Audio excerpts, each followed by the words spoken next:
Dokter Grace, aku tuh masih kepo banget nih tentang DBD. Dan aku yakin juga sih bunda-bunda di rumah pasti masih penasaran juga kan, pengen tahu lebih detail lagi tentang DBD ini.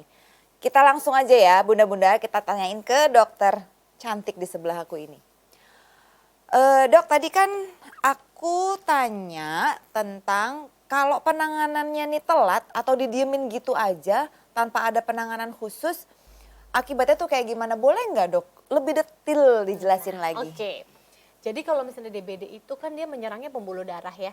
Jadi pada saat kondisi demam berdarah dengue yang sudah terinfeksi, kemudian pasiennya dibiarkan di rumah dengan tanpa penanganan, sehingga pembuluh darah itu kan terus bocor.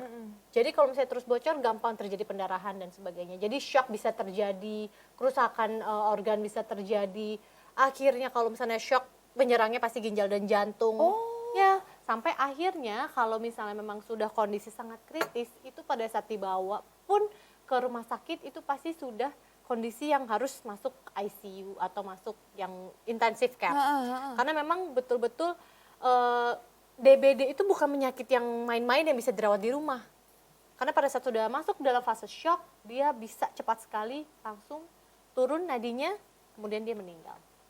Oh, separah itu. Jadi betul-betul karena ini kan bersangkutan dengan pembuluh darah, bersangkutan dengan organ-organ tubuh. Jadi pada saat kita sudah tahu kita DBD, kita sudah tahu stage berapa atau berapa jumlah trombosit kita saat itu, langsunglah segera masuk perawatan di rumah sakit.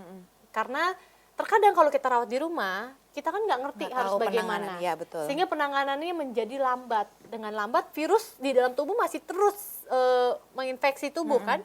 Sampai akhirnya malah fatal. Terus dok, aduh ngeri.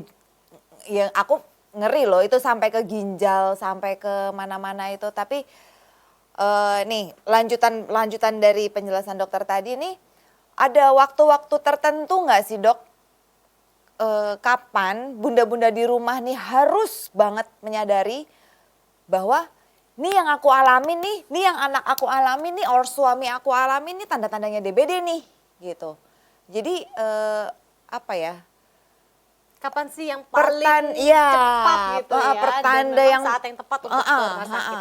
Jadi pada saat tadi saya ingatkan, kalau misalnya demam sudah 40 derajat selama 2 hari, segeralah periksakan diri ke rumah sakit untuk dicek darahnya di laboratorium untuk tahu trombositnya bagaimana, hematokritnya bagaimana, kemudian kondisi HB-nya bagaimana, kondisi fisiknya, keadaan umumnya bagaimana, apakah memang masih bisa dirawat secara biasa atau memang harus masuk ke ruangan lebih intensif dan sebagainya, seperti itu. Nah terus hubungannya trombosit dengan DBD nih gimana dok? Ya, jadi karena dia ini infeksi virus menyerangnya ke darah, pembuluh darah, jadi pada saat terinfeksi, trombosit itu tuh jadi tidak bisa mencukupi, jadi pecah dia. Akhirnya tidak bisa ada pengentalan darah kan, jadi cepat sekali kalau misalnya kita mimisan, pendarahannya susah berhenti. Kalau misalnya kita ada nyeri di lambung, kemudian ada luka di lambung, kemudian ada pendarahan di lambung, sehingga jadi tidak mudah berhenti pendarahannya, seperti itu.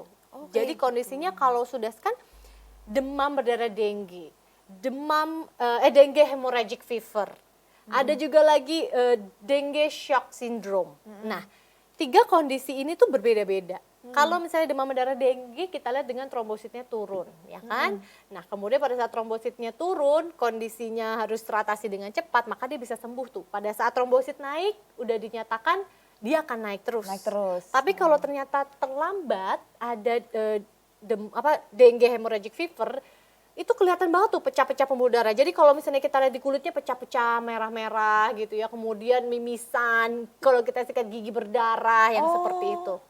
Karena dia benar-benar sudah pecah pembuluh darahnya gitu. Kalau misalnya DSS, dengue shock syndrome, di mana akhirnya benar-benar kondisinya tuh udah menurun sekali. Kulitnya terasa dingin, keringet dingin, nadinya juga melemah, tensinya turun gitu ya, shock. Nah itu hati-hati bisa gagal jantung, bisa meninggal. Karena kan sesak nafas kan pada saat lagi di SS. Jadi itu harus pada saat saya dulu koas aja, saya punya pasien seperti ini, 15 menit kita harus tensi, 15 menit sekali kita harus temperatur dia berapa suhunya dan kita hitung nadinya. Karena kalau udah masuk dalam fase DSS ini, itu biasanya sudah kritis sekali. Dan kebanyakan rata-rata anak-anak itu biasanya meninggal karena orang tuanya lalai. Jadi misalnya udah dinyatakan udah demam berapa hari terus turun.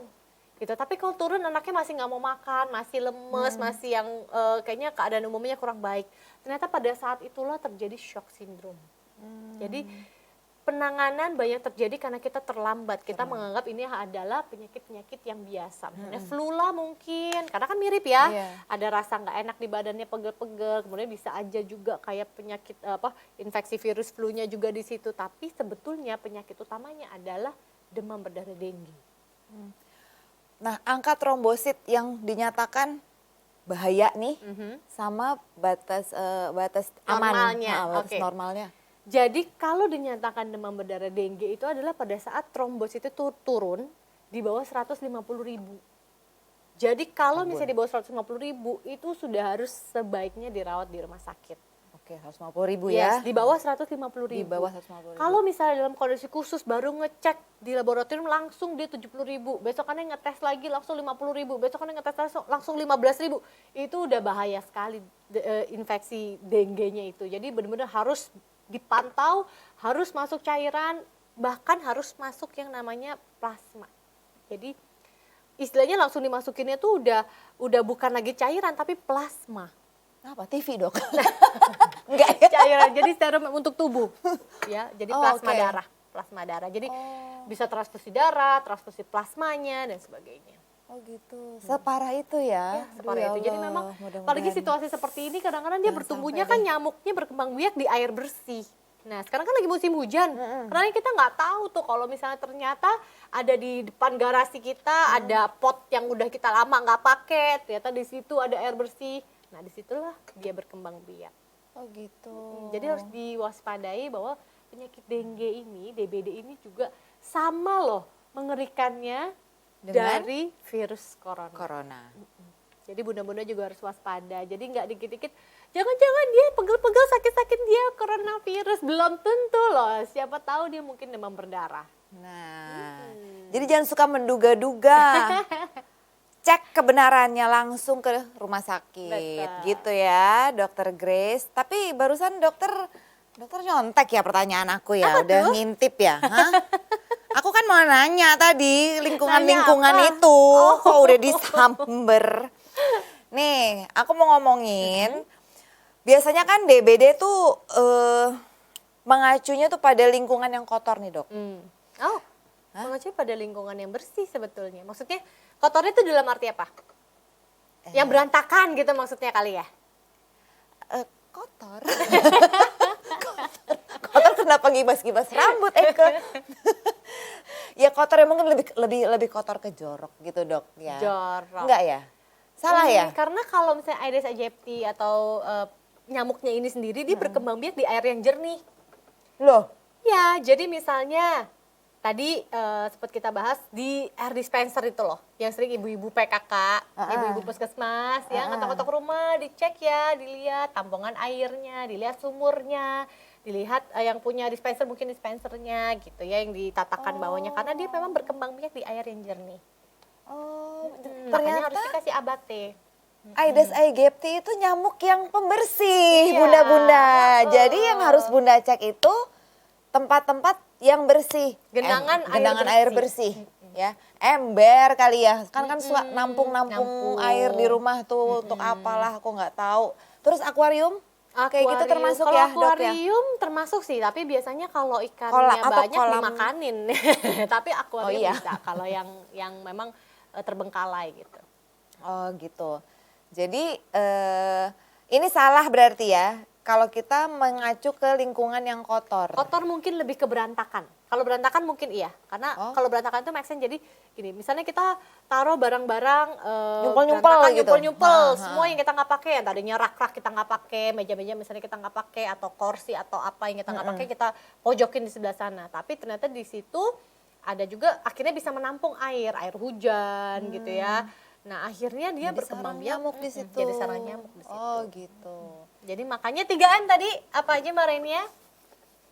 Jadi kan aku bolos dok, gimana sih dokter? Menguras, menutup, dan mengubur. Aku ingatnya menguburnya itu dok. Jadi kita kuras ya, bak itu jadi kalau misalnya kita udah kuras biasanya seminggu sekali, sekarang per 2 hari kita udah mulai kuras lagi. Kemudian kita tutup, mungkin yang biasanya ember kita biarkan terbuka untuk mandi atau untuk basuh, ini kita tutup ya. Kemudian sumur-sumur juga ibu, bunda-bunda di rumah, sumur-sumur juga kalau bisa ada ditutup sehingga terlindungilah dari berkembang biaknya si nyamuk Aedes aegypti itu. Gitu. Nah tuh Bunda udah dikasih saran sekian banyak sama Dokter Grace. Jadi coba tolong diperhatikan kondisi rumahnya. Next question. Kenapa DBD ini lebih sering dialami sama anak-anak? Oke, kalau DBD sebetulnya semua usia sih. Oh enggak spesifik anak-anak Iya, ya dok tapi ya? kalau anak-anak itu lebih kepada gini, kadang-kadang usia-usia aktif mereka tuh banyak main di luar.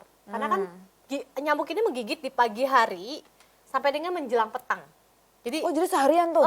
jadi dari pagi itu sampai dengan menjelang petang. Jadi pada saat anak-anak lagi main di luar gitu, mereka nggak sadar kan, main petak umpet, mereka pasti nyarinya yang tempat-tempat yang paling ngumpet Iya, gitu betul, kan. betul. Nah, suka deketnya misalnya sama tempat-tempat pembuangan sampah atau misalnya tempat-tempat yang penuh dengan barang-barang sehingga disitulah mereka akhirnya tergigit dan terkena akhirnya si dengue ini, DBD. Oke, waduh.